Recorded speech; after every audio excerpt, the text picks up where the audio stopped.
શિવજીની એંધાણીઓ સત્ય થઈ। એક સમયે ભગવાન શ્રી સ્વામિનારાયણ બડોલ પધાર્યા। ગામના પાદરમાં ઉતારા કર્યા। ગામમાં વાયુવેગે વાત ફેલાણી કે સ્વામિનારાયણ આવ્યા છે। કોઈ એને જાદુગરા કહે છે, કોઈ એને ભગવાન કહે છે। હાલો જોવા જઈએ। તમાશાને તેડું ન હોય। ગામના પાદરમાં બાળકો, યુવાનો, વૃદ્ધો, સ્ત્રીઓ, પુરુષો ટોળે વળ્યા। બધાના મનમાં ઉત્કંઠા હતી કે બોલતા ચાલતા ભગવાન કેવા હોય। દેવદાન પણ વાત સાંભળી લોકોના ટોળામાં ભળ્યા। ભગવાન શ્રી સ્વામિનારાયણને કૌતુકિયા ટોળાની જરૂર નહોતી, એને જરૂર હતી એક સિંહની। એણે મનુષ્ય લીલા માંડી। ગાડાની ઉધે બેઠા બેઠા દહીંને રોટલો જમવા લાગ્યા। જમતા જમતા એમણે જૈન ફકીરોને ટક્કર મારે એવી રહસ્યભરી લીલા આદરી। ગાડાની ઊંધે બેઠા બેઠા દહીંને રોટલો ચોળતા જાય। ઊંધી મુઠ્ઠીએ મોઢામાં ઓરતા જાય। રેગાડા કોણીએ પહોંચતા જાય। માણસોના મોટા ટોળાની વચ્ચે નહીં લાજ, નહીં શરમ। એણે તો બસ બેફિકરાઈથી અસલ અઘોર લીલા આદરી। માણસોના મનમાં વહેમ ઉભરાયા। અરે જેને ખાવાનું પણ ભાન નથી એને લોકો ભગવાન કહે છે। વળી કોઈ બોલ્યું, અરે આ તો ગાંડો બાવો લાગે છે, નહીતર આટલા બધા માણસોની વચ્ચે આમ થોડો ખાય। બુદ્ધિ અને ડહાપણના વાદળાઓ વચ્ચે સત્યનો સૂરજ ઘેરાઈ ગયો। આમ તો સામાન્ય લોકોનો વાંક પણ ન ગણાય।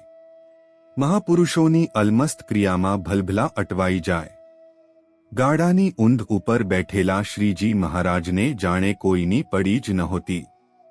આટલા માણસોના સમુદાય વચ્ચે અલમસ્ત રીતે દહીંને રોટલો આરોગતા રહ્યા। બીજો કોઈ હોય તો લોકો દર્શને આવે ત્યારે બનીઠનીને બેસી જાય। આંખો મીંચીને ધ્યાનનો ઢોંગ આદરે। કારણ વગર દર્શનાર્થીઓને કલાકો સુધી રાહ જોવડાવે। ભાડુઆત માણસો પાસે પરચા ગવડાવે। અહીં મહારાજની વાત જ ન્યારી હતી। જોતા ગમે નહીં તેમ મહારાજ જમી રહ્યા હતા।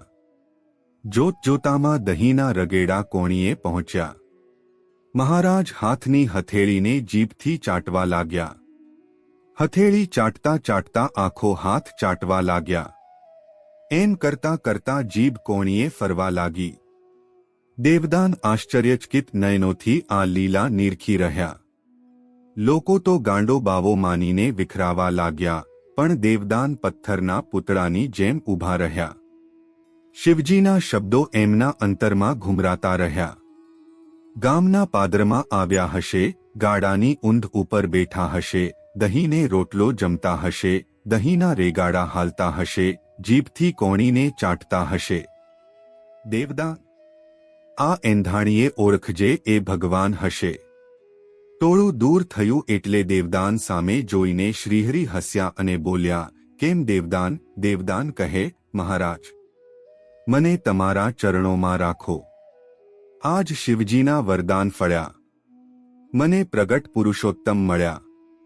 મહારાજ હસીને કહે, પણ દેવદાન, અમારા જેવા અઘોરી, જેને ખાવાનું ભાન નથી એના ચરણોમાં રહીને શું કરશો?